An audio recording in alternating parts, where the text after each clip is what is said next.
We're going to start today's lesson off with a joke. It goes like this. Why are obtuse angles always sad? Because they're never right. Okay, if you didn't get that joke, you'll probably want to pay attention to this lesson then, all right? So today's learning goal is I can identify 90-degree angles. Before we start talking about angles, though, I do have some terminology that I would like to introduce you to. When I say the word line, you probably have an image that pops into your head of like a pen or a pencil. Like this is a line, it's a straight object. But even I'm struggling to define what a line is. So let me put some words in your mouth here. When I say line for this lesson, I am talking about a straight one-dimensional object that continues forever in both directions. All right, this is probably one of the most commonly misused words in the entire English language. People will often say they're walking in a line, but they're not. They're not walking forever in both directions. So down below my definition here, I have an example of a line. It's a straight line that runs across the page. You can see at the right side and at the left side, there's an arrowhead, and that indicates to me that that line is continuing forever in both of those directions. All right. So what you probably mean when you're saying you're walking in a line is that you're actually walking in a line segment. Which is a straight one-dimensional object that connects 2 points. So let's say I'm at my house and my friend lives down the street from me. I'm walking in a straight line from my house, which is 1 point, to his house, which is another point. And so that would be a line segment. And you can see down below here, I've got an example of this drawn out for you. It doesn't continue on forever. It starts at 1 point over here and it connects to the second point over here in a straight path. All right. So we're going to be dealing with line segments today. We don't actually need to talk about lines because that has nothing to do with our lessons. So let's move down now to the third terminology here, or third definition, which is vertex. And this is where two or more line segments intersect. So you can see here, I've got a line segment here, and then I've got a line segment here. And at a point over here, let's grab my writing tool here. At a point over here, those line segments meet up. And that point right there is called the vertex. It turns out that three-dimensional shapes have vertices as well. Now, vertices is just the plural of vertex. So if an object has one vertex, we would say vertex. If it has more than one vertex, we would say it has vertices, okay?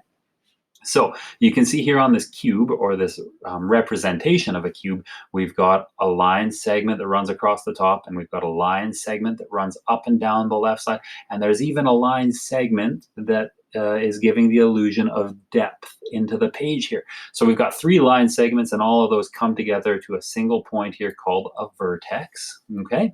And it can even be on some weirder shapes like a pentagon or an octagon. We've got line segments here, and wherever those line segments meet, that's a vertex right there, and right there. There's two more on the right-hand side here as well. Okay, so enough with terminology. Let's move on to 90-degree angles, because that is the goal of today's lesson. So I'll point out first of all that 90-degree angles, there's actually another correct way to say that as well, and we would call them right angles as well. So these two terms here are interchangeable. Anytime you hear somebody talking about a 90-degree angle or a right angle, they're referring to the exact same thing. So there's two ways to say it. There's also two ways to show it on paper. And so here you can see we've got a 90-degree angle drawn out here using these two blue arrows. And the first way to indicate that would be by using a pen or a pencil to draw kind of a portion of a circle or an arc here, connecting those two line segments. And then underneath that arc, you would just write 90 degrees. And the degree symbol looks like a little zero, but that's written in superscript, so up and to the right in a smaller font. Okay, so that's the first way to show a 90-degree angle, but the thing with 90-degree angles is they are everywhere. Literally, I can look around the room that I'm sitting in right now and I can probably find 200 90-degree angles just in the room that I'm sitting in, okay?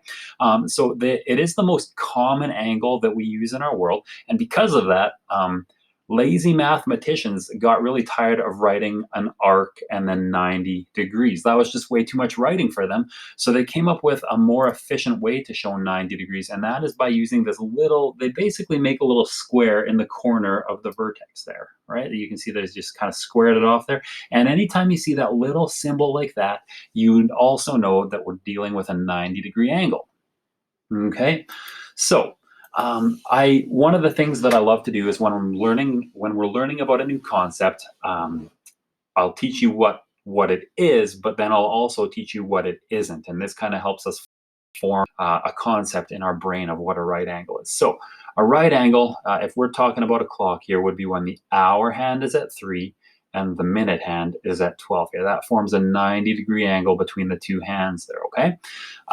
If we had an angle that was smaller than that, this is called an acute angle, so less than 90 degrees.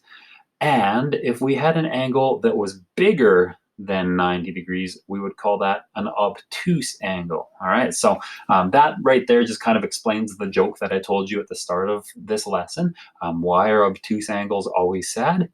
Because they're never right. They're always bigger than right.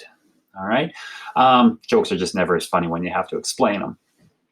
Turns out there's even more categories of angles too. If we go even bigger than an obtuse angle, down here we have what's called a straight angle. So when the minute hand and the hour hand are, the minute hand is pointing straight up and the hour hand is pointing straight down, that forms a straight angle, which would measure 90 degrees. You'll notice that, it measures 180 degrees, and you'll notice that that number is twice as big as this number here because the angle is twice as big. If we go even bigger than a straight angle, we get what's called a reflex angle, and then a full circle around would be called a complete angle or a full circle. And just a random number I'm going to throw at you, and maybe you knew this and maybe you didn't, but a full circle has 360 degrees in it, all right? So let's move on. How do you measure angles? Is there a tool that we can use to do that? And the answer is yes. We don't use them in grade 5, but when you get up to, I think, grade 7 and grade 8, you start using protractors. But I'll run it by you right now anyways, because I'm sure you're curious. So in red writing, I have a 90-degree angle here. And so what we would do is we would put a protractor over top of the angle we want to measure, and we're going to line the bottom of the protractor up along the bottom line segment of my shape here, all right?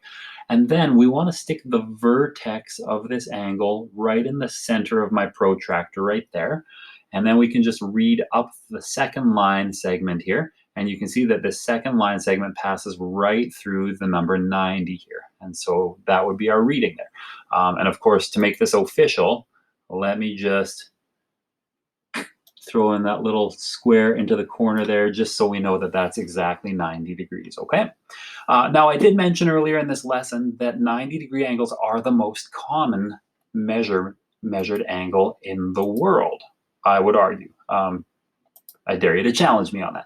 Anyways, rather than using a protractor, carpenters designed another tool that's a little bit easier to use, and it's specific to measuring 90-degree angles. It's called a square. And so you can see the inside curve here, not curve, the inside angle here is a 90-degree angle, and also the outside one is a 90-degree angle here as well. And so you can measure like outside corners. You can stick this against a wall and measure the angle of your wall. You can also stick it on an inside corner of a wall here too and use it to measure exactly the same thing, a 90-degree angle.